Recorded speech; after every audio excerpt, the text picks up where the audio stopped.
Olá, sejam todos muito bem-vindos a mais um Meninos Eu Vi.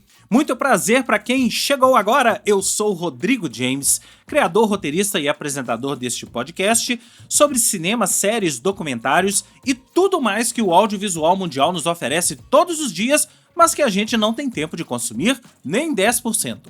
O Meninos Eu Vi tem episódios inéditos todas as semanas, com críticas e dicas do que assistir e de como estas obras interferem nas nossas vidas. Sigam esse podcast nos principais agregadores do mercado, Spotify, Apple, Deezer, Amazon e YouTube, e sejam avisados dos novos episódios. Curtam, comentem, compartilhem, espalhem a palavra desse podcast com os amigos. Para falar comigo, usem a caixa de comentários aí do Spotify ou me mandem uma mensagem diretamente através do site da minha produtora, o cotonizio.com.br, cotonizio com C e S, através das minhas social medias, @Rodrigo James no X-Twitter, no Threads, no Instagram e no Blue Sky, e através do YouTube. Faça um comentário aí no YouTube, caso você esteja ouvindo esse episódio pelo YouTube.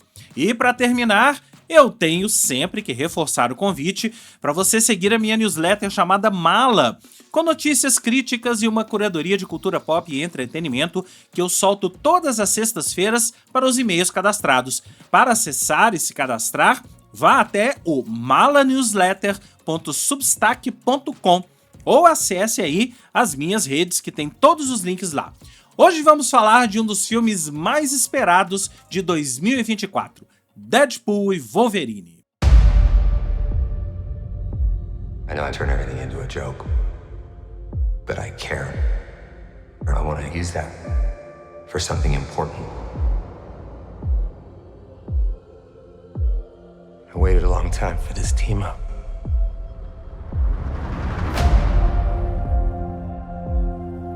In my world, you're well regarded. You were an X-Man. Fuck that, you were the X-Man. The Wolverine. He's a hero in my world. Yeah, well, he ain't shit in mine. Bom, em primeiro lugar, a gente precisa normalizar uma coisa. A Marvel nunca mais vai fazer um filme tão bom ou vai ter uma era tão boa quanto a que terminou em Vingadores Ultimato. Vingadores Ultimato foi um acontecimento. Vingadores Ultimato foi o ápice de algo que eles próprios criaram e vinham construindo ao longo de mais de 10 anos, de mais de 10 filmes, e que terminou tudo ali, tudo culminou ali. Existia uma expectativa muito grande e, ao contrário daquela máxima que eu digo, que a expectativa é inimiga da realidade, nesse caso, a realidade se confirmou. Na verdade, eu acho que até superou. Vingadores Ultimato é até hoje um dos maiores sucessos de bilheteria da história do cinema, é o maior sucesso de bilheteria da Marvel, e foi um acontecimento como eu acho que nunca mais a gente vai ver. Em primeiro lugar, porque não existe mais essa construção que a Marvel fez, pelo menos não uma construção tão bem feita, tão amarrada, uma construção que levou àquele ápice, e também porque não existe mais essa cultura do cinema. O cinema está tentando se recuperar depois da pandemia, não está conseguindo, está penando, está indo a duras penas, muita gente abandonou o cinema, muita gente já está em streaming e abandonou um evento cinematográfico como foi o Vingadores Ultimato. As pessoas hoje preferem, às vezes, esperar que o filme chegue no streaming, que o filme chegue em cópias digitais para poder assistir. E a segunda coisa que eu preciso dizer antes de começar esse episódio é que eu vou tentar fazer, na verdade não, eu vou conseguir fazer esse episódio sem spoiler, porque eu acho que os spoilers não são tão importantes pro que eu quero dizer aqui sobre Deadpool e Wolverine. Então vamos nessa? Se você aí, caro ouvinte, perguntar pra mim agora se eu gostei de Deadpool e Wolverine, ou se eu me diverti durante Deadpool e Wolverine, eu vou te dizer que sim, porque o filme é divertido.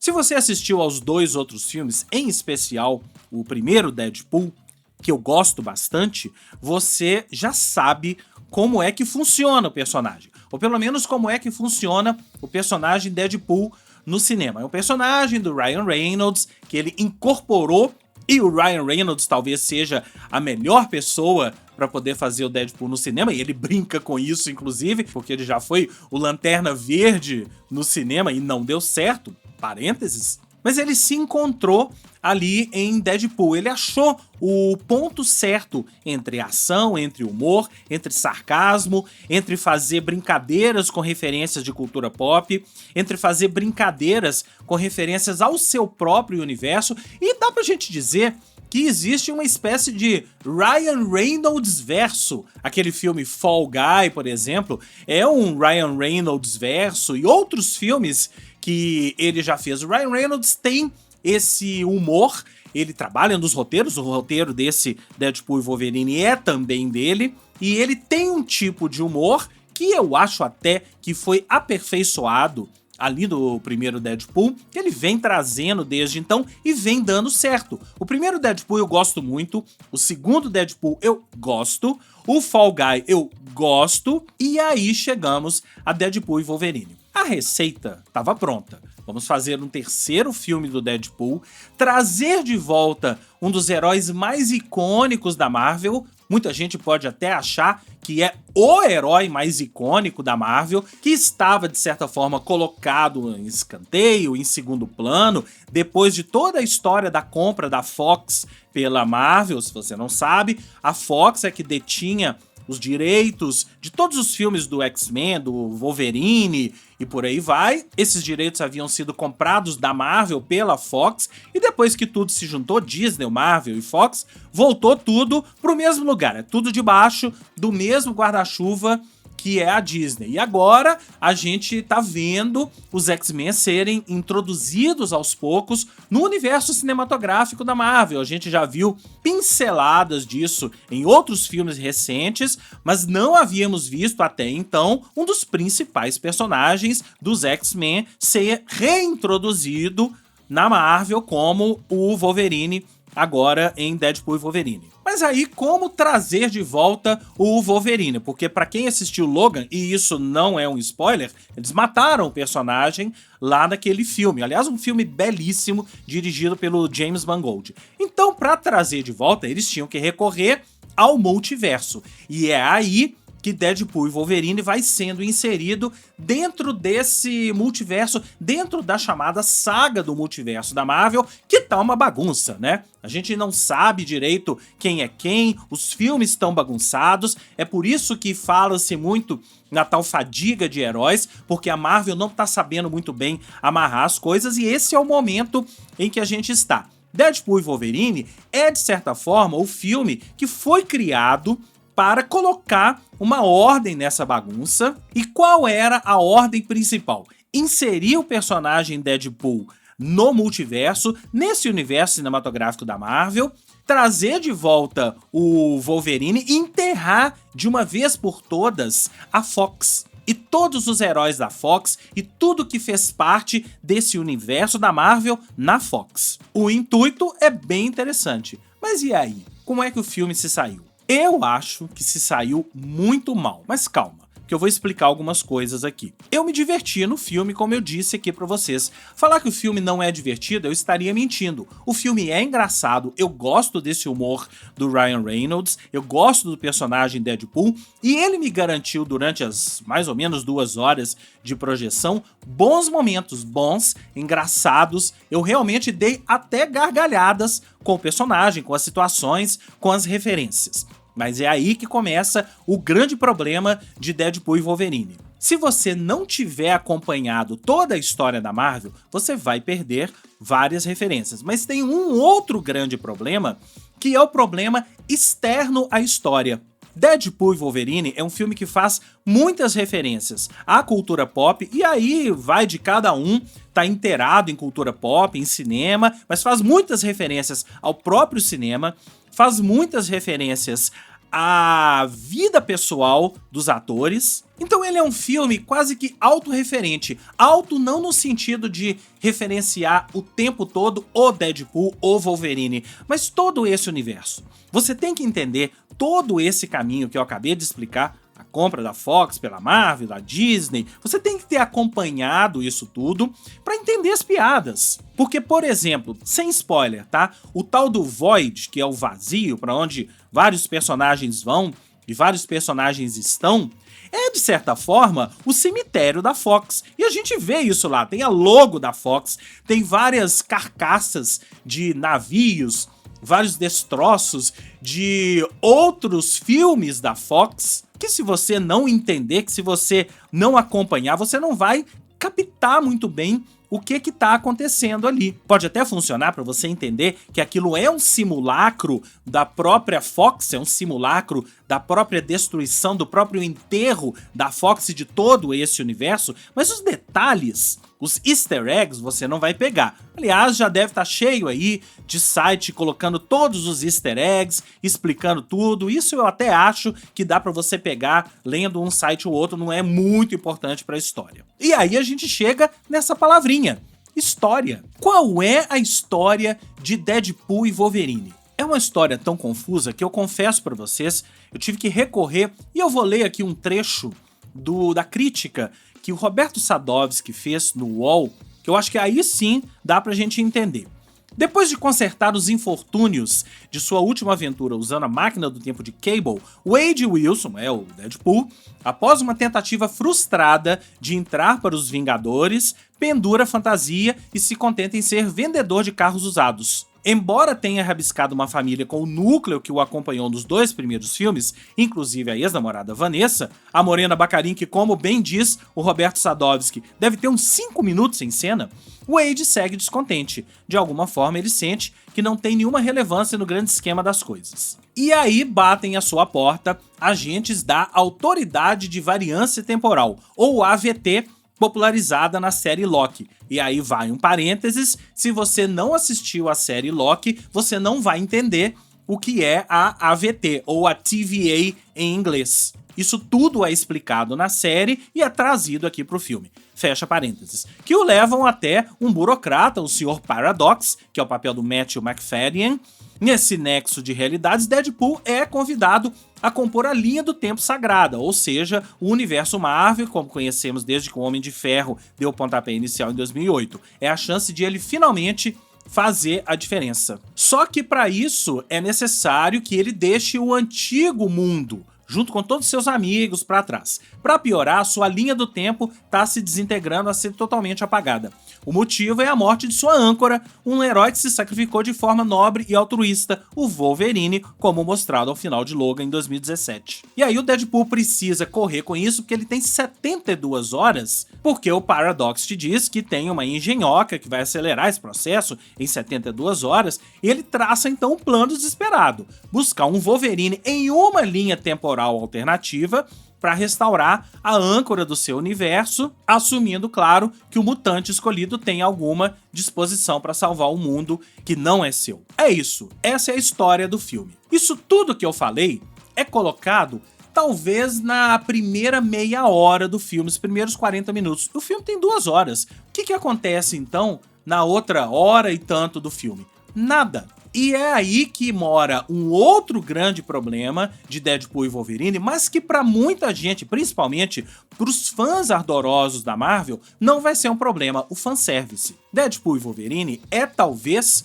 o grande filme de fanservice da Marvel. É um filme só de fanservice. Se você não sabe o que eu tô falando, fanservice é exatamente o que o termo diz. É serviço pros fãs. É colocar aquele personagem, é colocar aquela fala, é colocar alguma coisa que já estava lá nos quadrinhos da Marvel, levar isso pro cinema para que os fãs possam sentar ali diante da telona e ver aquele personagem, aquela situação, aquela ação de uma forma satisfatória.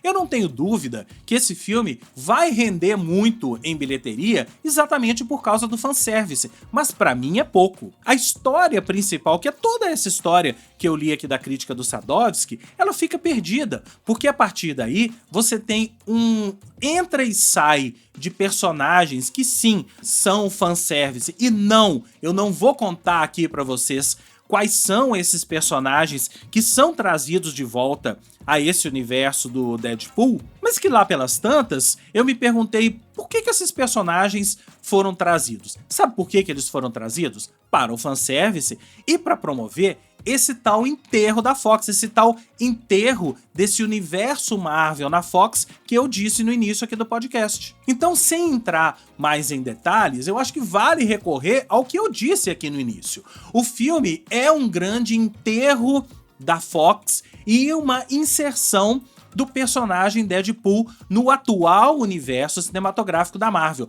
Mas aí eu acho que mora o outro problema. O personagem Deadpool, lá do primeiro filme, do segundo filme, tinha graça porque ele é um outsider. Ele tá à margem desse universo cinematográfico, ele tá à margem de tudo e por isso ele é engraçado. E essa é uma característica que eles trouxeram do próprio personagem Deadpool dos quadrinhos. Ele sempre foi um outsider, ele sempre tirou onda, ele sempre tirou sarro de tudo. Então, pra mim, quando ele é inserido, ou pelo menos quando ele tenta ser inserido nesse universo da Marvel, perde um pouco a graça. Apesar do filme ser muito engraçado, apesar de eu ter rido muito em determinados momentos do filme. Mas é aquela história, você se diverte enquanto você tá ali diante da tela, mas quando acaba o filme e você para pra pensar, a primeira coisa que eu pensei foi, tá bom, o que eu vi? Pra que isso aconteceu? O que sobra no filme, além desse humor, são algumas boas cenas de ação, e em especial uma cena de ação no final do filme, que é quando toca a música da Madonna, que todo mundo já sabe que tá no filme, Like a Prayer. Eu gostei muito daquela cena de ação. E claro, a interação entre Deadpool e Wolverine, Ryan Reynolds e Hugh Jackman, dois atores que são amigos na vida real. O Ryan Reynolds pediu pro Hugh Jackman voltar ao personagem, ele voltou com um propósito. Talvez a volta do Wolverine, talvez o drama do Wolverine nesse filme seja a melhor coisa, seja o único ponto em que realmente a gente consegue ver um desenvolvimento de personagem. Como o Wolverine vai continuar a figurar nesse universo da Marvel, a gente não sabe. Talvez nem os roteiristas, o Sean Levi saiba, talvez nem o Ryan Reynolds sabe, e a gente também não sabe como o Deadpool vai continuar a figurar nesse universo da Marvel. Mas o fato é que nesse filme a interação entre os dois funciona, as piadas entre os dois funcionam, e as características do personagem Wolverine, ou dessa versão do personagem Wolverine que tá nesse filme, são pra mim a única parte da história do filme, entre aspas, que realmente é desenvolvida. No mais, a gente tem uma vilã, vivida pela Emma Corrin, que muda de personalidade lá pelas tantas. Eu achei muito louco isso, como ela muda de personalidade. Ela tem uma personalidade no início do filme, que é quando ela aparece, quando ela ameaça, e de repente ela faz um shift e muda de intenção, muda de personalidade. Achei muito estranho isso. A gente tem sim ótimas participações especiais, muitas delas já haviam sido comentadas aí na internet, outras eles conseguiram guardar isso em segredo, e eu acho que esse é um grande mérito de Deadpool e Wolverine e de toda a equipe envolvida, ter conseguido guardar o segredo. Algumas participações, alguns personagens são realmente aqueles que dão um sorrisinho na cara. Você fala, pô, como assim trouxeram esse personagem de volta? Como assim essa pessoa, esse ator, topou participar desse filme? E segundo o próprio Sean Levi, não teve ninguém que não topou participar. Então, juntando isso tudo, a falta da história, ou pelo menos o fiapo de história desse filme, com o fanservice, dá pra gente fazer um cabo de guerra, puxando de um lado e puxando de outro. E um cabo de guerra igual, eu diria. Por isso, eu acho que o filme fica ali no meio, e a minha cotação é bem no meio. Eu dou 3 em 5 estrelas, exatamente porque, por um lado, o filme me divertiu, mas por outro lado, eu saí pensando na história e não enxerguei nada além disso. Não tenham dúvida que esse filme vai fazer sucesso, vai fazer bilheteria, mas quando o tempo passar e a gente olhar para trás, a gente não vai enxergar algo nele que tenha contribuído para o tal universo cinematográfico da Marvel, a não ser o fato de enterrar de vez esse universo da Fox. E a cena ali nos créditos, a colagem que eles fizeram com vários filmes dessa era da Fox é de certa forma emocionante e deixa bem claro a intenção, o intuito do filme. Agora me conta o que você achou de Deadpool e Wolverine, que eu quero saber. Me manda uma mensagem através aí da caixa de comentários do Spotify, através do meu site cotonizio.com.br, através das minhas social medias, @Rodrigo James no X, Twitter, no Instagram, no Threads e no Blue Sky, ou através aí do YouTube. Coloca um comentário aí no YouTube se você estiver ouvindo esse episódio pelo YouTube. O Meninos Eu Vi fica por aqui e eu volto na semana que vem com mais críticas e dicas do que assistir. Um grande abraço e até a próxima.